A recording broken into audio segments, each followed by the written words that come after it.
बाळासाहेबांना खऱ्या अर्थानं श्रद्धांजली अर्पण करू इच्छिता का? आणि जर करत असाल तर तुम्ही आज उद्धव बाळासाहेब ठाकरेंना सांगितलं पाहिजे. आणि उद्धव बाळासाहेब ठाकरेंना सांगत असता ज्या शिवसेना भाजपाबरोबर एकनाथराव शिंदे आहेत, त्या एकनाथराव शिंदेना आव्हान वाजा विनंती मी करतो.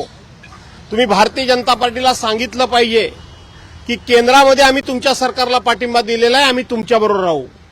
महाराष्ट्रामध्ये आम्ही तुमच्या सरकारला पाठिंबा दिलेला आहे, आम्ही तुमच्याबरोबर राहू.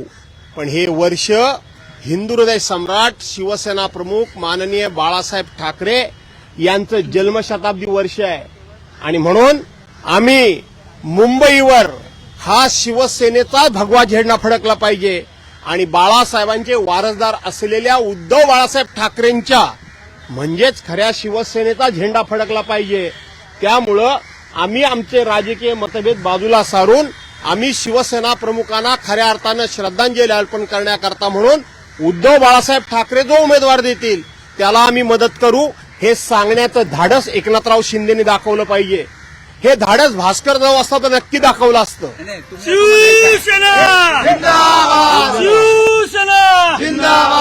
हे दाखवलं पाहिजे धाडस. तुम्ही असं म्हणता की एकनाथ शिंदेंनी पाठिंबा दिला पाहिजे? 100% एकनाथ शिंदेनी तुम्ही तो पाठिंबा घ्याल? तो घेणं न घेणं घ्यायला नाही. मी सांगतो की त्यांनी दिला पाहिजे. त्यांनी भाजपाला पाठिंबा देता कामा नये.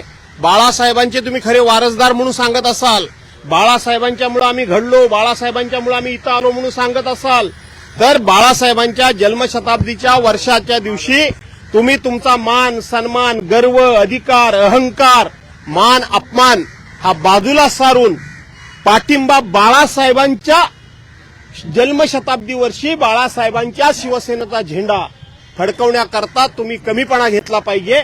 आणि असं माझं जाहीर आव्हान माझा विनंती आहे. असंही म्हणणं आहे की दोन शिवसेना एकत्र आल्या पाहिजे महापौर निवड करण्यासाठी. महापौर निवड करण्याकरता एकनाथरावांनी उद्धव साहेबांना पाठिंबा दिला पाहिजे. त्यात शिंदेचा पण महापौर होऊ शकतो, शिंदेच्या शिवसेनेचा पण महापौर होऊ शकतो. मी पुन्हा सांगतोय की उद्धव बाळासाहेब ठाकरेंचा महापौर करण्याकरता एकनाथ शिंदेनी पाठिंबा दिला पाहिजे. काय करायचं यापुढे?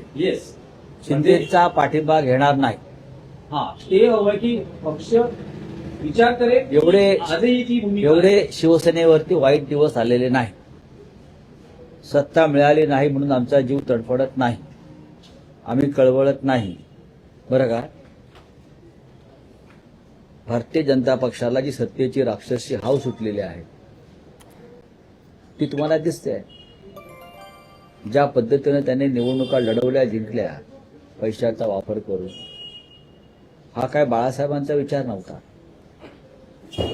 बाळासाहेब असं म्हणायचे,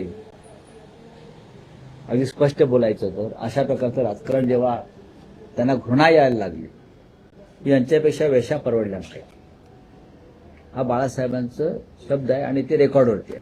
खरं म्हणजे मी आपल्याला एकच सांगतो की आम्ही जे काही 2022ला जेव्हा बाळासाहेबांच्या विचारधारेशीच प्रतारणा ज्यांनी केली आणि बाळासाहेबांना जे अभिप्रेत होतं त्याच्या विरुद्ध काम केलं, मॅन्डेट दिलं होतं जनतेने शिवसेना भाजप युतीला, परंतु सरकार बनवलं बाळासाहेबांच्या विचारांच्या विरोधातल्या लोकांच्या बरोबर. त्यामुळे आमचा विचार जो आहे, आमची विचारधारा बाळासाहेबांच्या विचारांची जी आहे ती भारतीय जनता पक्ष आणि शिवसेना ही आताची युती नाही आहे. ही बाळासाहेब अटलजी अडवाणीजींच्या काळातली आहे. आता एनडीएचे आमचे प्रमुख आहेत प्रधानमंत्री नरेंद्र मोदीजी. आज एनडीएमध्ये आम्ही सोबत आहोत, महायुतीमध्ये सोबत आहोत.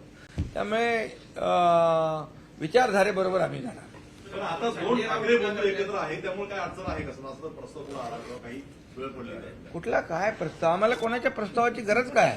इथे शिवसेना भाजप युतीचा महापौर महायुतीमध्ये होतोय मुंबईमध्ये. मुंबईत काय? मग ठाणे असेल, कल्याण डोंबिवली असेल, उल्हासनगर असेल, नव्या मुंबईत पण शिवसेना भाजप सत्तेमध्ये आहे. ते दुसरं कोण आहे?